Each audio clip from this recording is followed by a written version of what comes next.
Oi, eu sou a Jace. Seja bem-vindo ao meu canal. E aqui seguimos nós, gente, para mais um vídeo. Hoje eu não sei aí onde vocês moram, mas aqui tá muito frio. Muito frio mesmo. Acho que deve estar uns 5, 6 graus, tá gelado aqui. E eu vou continuar contando pra vocês. Eu acho que esse é o último ou penúltimo vídeo da minha história. Que comecei lá atrás, né, falando da questão da resiliência, que ela segue, tá? Essa é uma palavra que ao menos esses 3, 4 vídeos iniciais aí, ela vai se seguir muito forte. Porque eu tive que ser, né? Eu tive que ser resiliente. Não tive a opção de não ser. E como eu já falei no vídeo anterior a vocês, é uma palavra bonita. A gente sempre ouve falar, a gente sempre fala. Às vezes a gente lê alguma coisa no Instagram, em outras redes sociais sobre isso, mas a gente nunca sabe de fato o que é, até passar e ter que ser. Pois bem, nesse dia que eu passei com a minha médica, ela me encaminhou para internação no hospital. Fui até o hospital, cheguei no hospital às 11 horas da manhã. Fui atendida às 5 horas da tarde, tá? Como eu expliquei pra vocês, aqui onde eu resido, eu não tenho plano de saúde, então eu passo pelo SUS. E isso foi em maio. Então foi uma época em que aqui tava tendo um surto muito grande de H1N1. Então assim, os hospitais estavam lotados. Então eu cheguei 11 horas da manhã, fui atendida às 5 horas da tarde, onde eu apresentei ao médico, né, a encaminhamento de internação. Porém, eles não internam assim, né? Ela me pediu uma série de exames para fazer. Eu fiz esses exames, tanto clínicos, né? Exames clínicos de sangue, quanto tomografias. Fiz nesse dia 3 tomografias, a pedido da médica. E essas tomografias, assim como os exames, não deram nada conclusivo. Porém, tinha alterações nos exames. Quando foi mais ou menos entre 5 e 6 horas, foi quando eu fiz os exames, até todos os resultados serem prontos e tudo mais, isso era 10 horas da noite já. E às 23h30, né, 11h30 da noite, foi o momento que eu fui internada, né, que aí começou a minha internação. No total, gente, eu fiquei internada 10 dias em uma enfermaria, né, onde você vê que a vida ela pode ir em um sopro. A enfermaria onde eu fiquei é uma enfermaria feminina, suportava até 22 leitos, mas teve momentos de ficar com 26 por excesso mesmo, o hospital tá cheio, então teve momentos de ficar com 26 leitos. E na enfermaria hospitalar você presencia muita coisa, né? Você vê muita coisa, onde você tem que renovar a sua fé a cada 10 minutos, que uma novidade pode surgir. Desculpa, gente.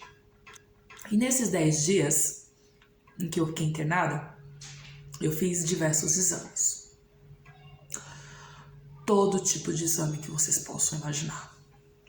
Exames clínicos, radiografias, colhi exame na nuca, para vocês terem uma ideia. Teve um exame meu que foi colhido na minha nuca, que eu falei assim, eu não sei o tamanho da agulha porque eu não vi, mas ela era grande, porque eu senti aquela agulha entrou na minha cabeça.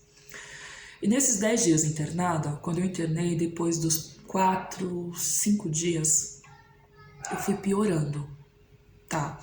As minhas forças, elas foram cada vez mais diminuindo. E ela estava, de fato, subindo para os braços. Então, por exemplo, eu já estava com dificuldade em pentear meu cabelo. Eu não conseguia desembaraçar mais. Vocês podem ver, o meu cabelo é cacheado, crespo. Então, para desembaraçá-lo, ele precisa estar molhado. Mas ainda assim, eu não consegui desembaraçar mais. Abrir o creme dental, eu não conseguia. Apertar o creme dental, eu não conseguia mais. Então, assim, cada vez mais eu fui perdendo as forças. No segundo dia de internação, o neurologista passou para me avaliar. Na hora, ele suspeitou de esclerose múltipla, né? Que ele falou que eu era o grupo a qual a esclerose múltipla se apresenta. Por quê? Idade, fator idade, eu tenho 33 anos, mulher, tem alguns critérios que ele avaliou. Ele falou que poderia ser esclerose múltipla e descartou algumas doenças, como artrite reumatoide, porque nos meus exames que comprovariam, identificariam artrite reumatoide, deram negativo. Eles cogitaram também a hipótese de eu estar com um vírus, né, que ia precisar fazer tratamento, um tipo de tratamento específico com uma medicação muito forte. Mas com exames comprobatórios, né, porque como era um tratamento muito forte, eles fizeram diversos exames para ver se realmente era isso, se não tivesse necessidade, eles não iam me dar a medicação. E graças a Deus com os exames foi identificado que não era isso. E fiz radiografias, fiz mais tomografias. E a minha dor, ela chegou a um ponto... E assim, no hospital, gente, pra vocês terem uma ideia, eu sempre estava tomando medicação para dor. Só que chegou a um ponto em que as medicações para dor, embora fossem na veia, né? No hospital eu tomei todas as medicações praticamente na veia, elas não tiravam mais a minha dor. Eu tomava a medicação, era a mesma coisa que não tomar nada, tomar água.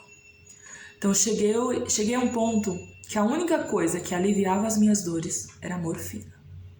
Sim, gente. Pela primeira vez na vida, eu experimentei morfina na veia.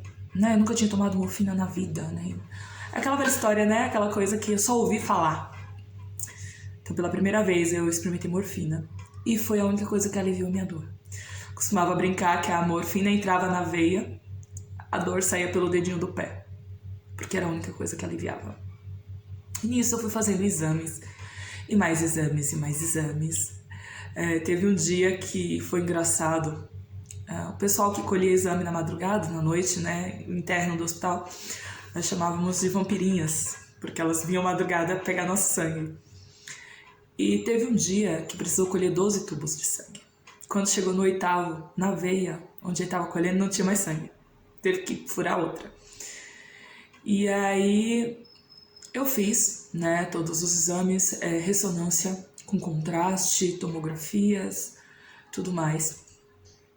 E aí eu fiquei entre 2 diagnósticos, né, com todos esses exames. Primeiro diagnóstico, esclerose múltipla, em investigação, né, que o neurologista desconfiou desde o primeiro dia. E segundo diagnóstico, mielite transversa, que é uma doença também muito parecida com a esclerose, mas elas têm lá suas particularidades. Então eles ficaram na dúvida entre esses 2 diagnósticos. E aí, para decidir, né, para bater o martelo para um ou para outro, dependiam da ressonância magnética que eu ia fazer, com contraste, que era na semana seguinte. Aí aconteceu que na segunda-feira que eu tinha ressonância, eu caí. Gente, eu caí no hospital. Só que eu caí igual um boneco de posto. Por que eu falo igual um boneco de posto? Sabe o boneco de posto quando você desliga ele e ele simplesmente desmonta? Foi isso que aconteceu comigo. Fui ao banheiro pela manhã. Quando eu estava voltando, já estava segurando na minha maca para sentar. O meu corpo, ele caiu. Ele simplesmente desmontou. Assim, não tinha o que eu fazer, eu não conseguia segurar, não tinha força. Assim, gente, não tinha o que eu fazer. Não tinha como eu segurar, não tinha força. Não tinha força nos braços, não tinha força nas pernas. Eu caí.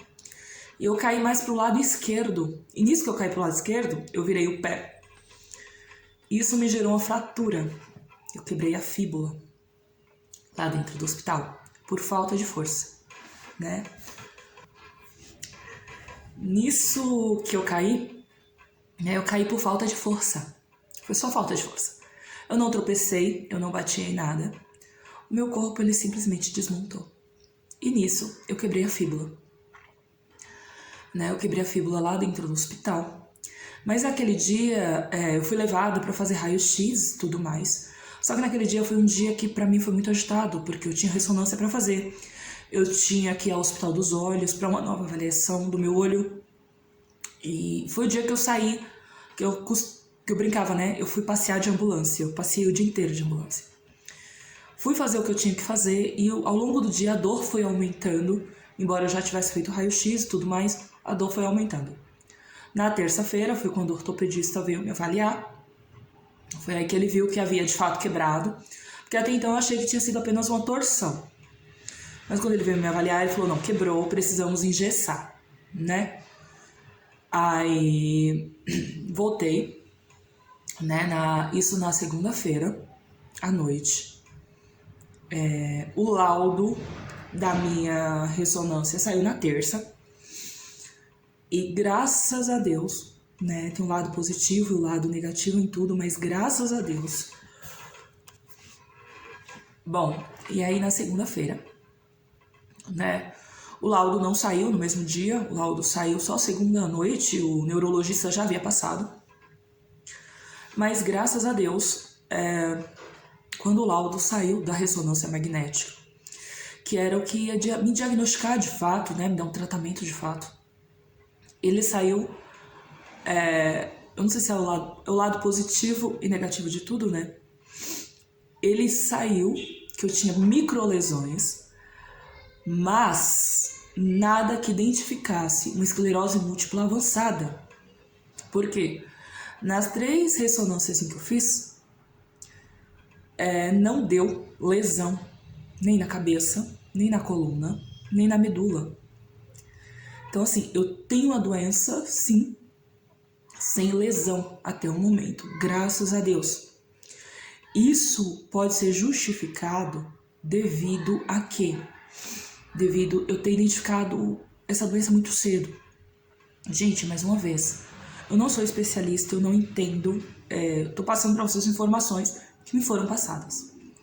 E aí na terça-feira mesmo, eu iniciei um tratamento que eles chamam de pulsoterapia. Eu fiquei pulsando, né, fazendo esse tratamento, que é um tratamento na veia. Eu pulsava todos os dias por 2 horas. E esse tratamento ele se deu como? Eu ia fazer por 3 dias. Se eu tivesse melhora, tanto nas dores quanto na força, faria por mais 2. Então era um tratamento de no mínimo 5 dias. E o meu corpo ele precisava responder para eu poder receber alta. E então na terça eu já recebi a promessa da alta no sábado, se tudo desse certo, né? Da alta na sexta ou no sábado. Então na terça mesmo eu já comecei a fazer tratamento de pulsoterapia, ficava pulsando por 2 horas, né? Esse tratamento é com corticoide também, uma dosagem muito alta de corticoide que você toma na veia por 2 horas. E fui fazendo esse tratamento. Em 3 dias, graças a Deus, eu tive evolução, as dores diminuíram e então foi decidido que eu ia fazer por mais 2 dias. E aí eu fiz por mais 2 dias de tratamento. Mas esses 2 dias foi o que me permitiu, na sexta-feira, dia 30 de maio de 2025, receber alta, poder vir para casa. Confesso para vocês que depois desses 10 dias no hospital, depois de tudo que eu passei, depois de tudo que eu vi, tanta situação que eu presenciei naquela enfermaria, sabe? Ver pessoas entrando e às vezes no final do dia, no dia seguinte não tá mais aqui. Ver pessoas que estavam lá não voltar para casa, para sua família. Pessoas que não tinham tratamento, chorando, gritando de dor. É muita coisa que você vê. Me fez ter um outro significado para a vida. Me fez ver a vida de outra forma. Eu sempre fui muito grata pela minha vida, né? Eu sempre dei graças a Deus. Eu sempre fui muito grata pela vida. Eu sempre fui muito grata pela vida, pela minha família. Que nem eu falo, parece besteira esse negócio de gratidão. Mas como eu costumo falar, gente, se eu tô bem, se minha família tá bem, não preciso de mais nada.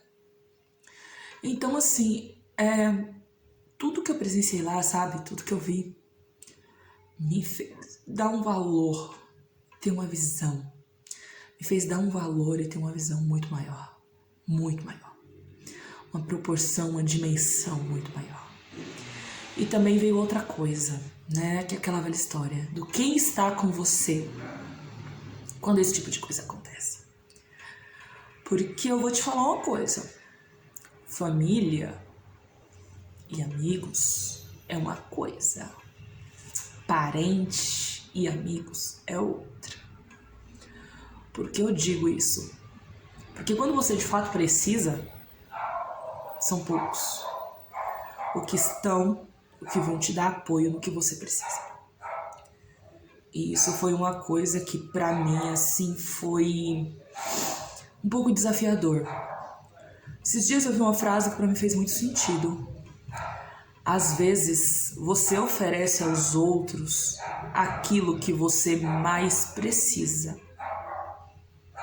E os outros não vão te oferecer. Bom, gente, é isso. Espero que tenham gostado. Peço que se inscrevam no canal. Caso tenha gostado, deixe seu joinha. Se puder também, comenta o vídeo aí. Já já trago mais vídeos pra vocês. Contando, né, depois que eu cheguei em casa e como a nossa história começa. É isso aí. Inscrevam-se, deixe seu like e também comentem no vídeo. Tchau, tchau.